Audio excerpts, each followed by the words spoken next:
When it comes down to your communication system, for example, your supervisor's reports, your group messaging structure, your your clear escalation processes should all be set up ahead of time. And what I mean by that is that if your employees have to call in, they should know who they're supposed to be calling. They should have that person's number. If there's a problem where something happens, we had a problem where some of our employees were traveling together, and they had a flat in between the locations. We had a group messaging structure where when this happened, they reached out to us, and we were able to go to their location, pick them up, finish the night, and then we went back to their vehicle and helped them with their vehicle and helped them get their vehicle home. But like I said, these are things that you need to really be thinking about because things are going to happen. This is a great business when it works perfectly, but at the same point in time, there is no business in the world that works flawlessly. There's always going to be something that's going to come up. There's always going to be a mishap. There's always going to be a person calling in or something in a building not working properly. We've had everything from buildings flooding to lights going out in the building to the police showing up when we were cleaning buildings. And like I said, you got to have a plan on how to, address these issues when they come up.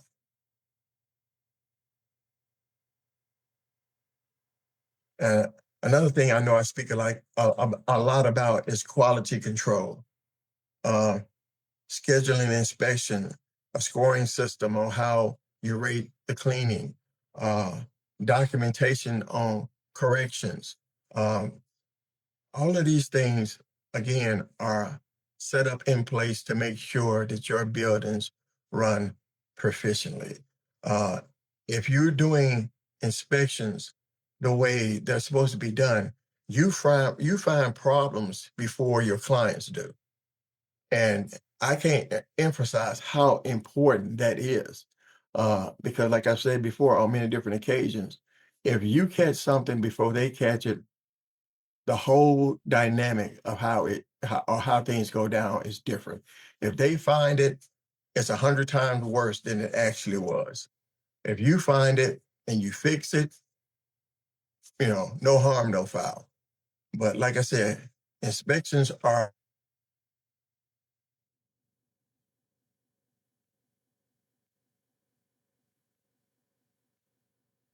uh, you need to be able to rate them, say, okay, tonight was a 9.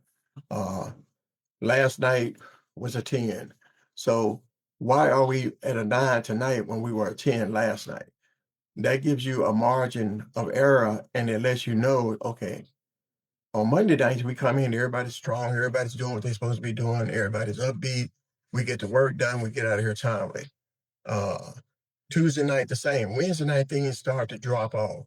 Uh, Everything picks back up on Thursday, but then on Friday, everything's dropping off again.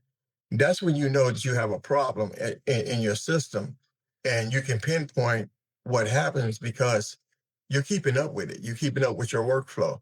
And you know that, okay, on Fridays, my people come in and they be like loping around. I got to do something about this. I got to get them back motivated on these days.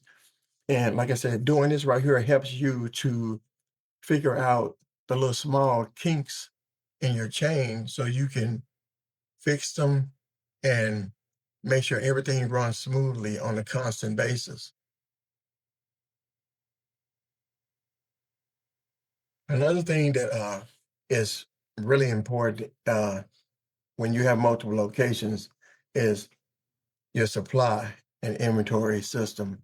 A lot of these buildings that we end up signing contracts on, they have supply that they are responsible for, and then you have supplies that you are responsible for.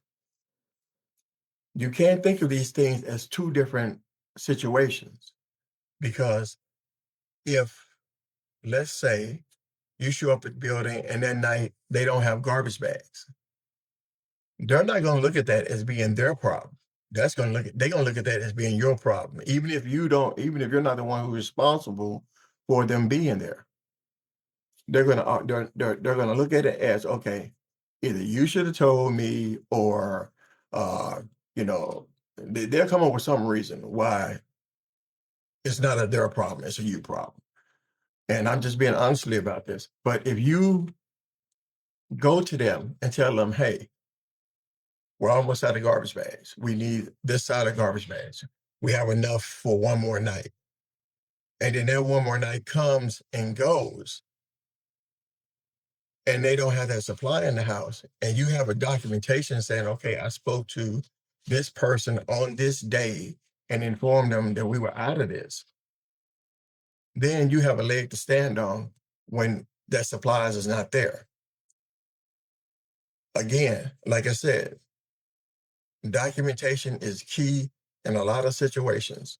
Let them know that, hey, when I informed you of these garbage bags, I informed you on this day, and be writing it down in front of them so they know that you're taking notes on this. And they know that, okay, I can't come back and say that you never said this, or I can't come back and say that, this is your problem because you did tell me on this date, on this time, that I was lacking this item. So, like I said, it's not you being arrogant or, you know, trying to bump heads with your employee, but your employers, but at the same point in time, you're showing them that you're professional, that you're that you follow a system, that you know exactly what you're doing, and you're just trying to maintain the building the way it's supposed to be maintained. If they drop the ball, then they drop the ball. There's been cases and times when we had to purchase garbage bags. I don't suggest you get in the habit of doing anything like that or buying supplies for the building or anything like that. That's why it's more important for you that when you're taking inventory of the stuff that you're responsible for, you take inventory of the stuff that they're responsible for also. That way, if you be ahead of the game, you'll stay ahead of the game and you won't be running out of stuff and it be your fault.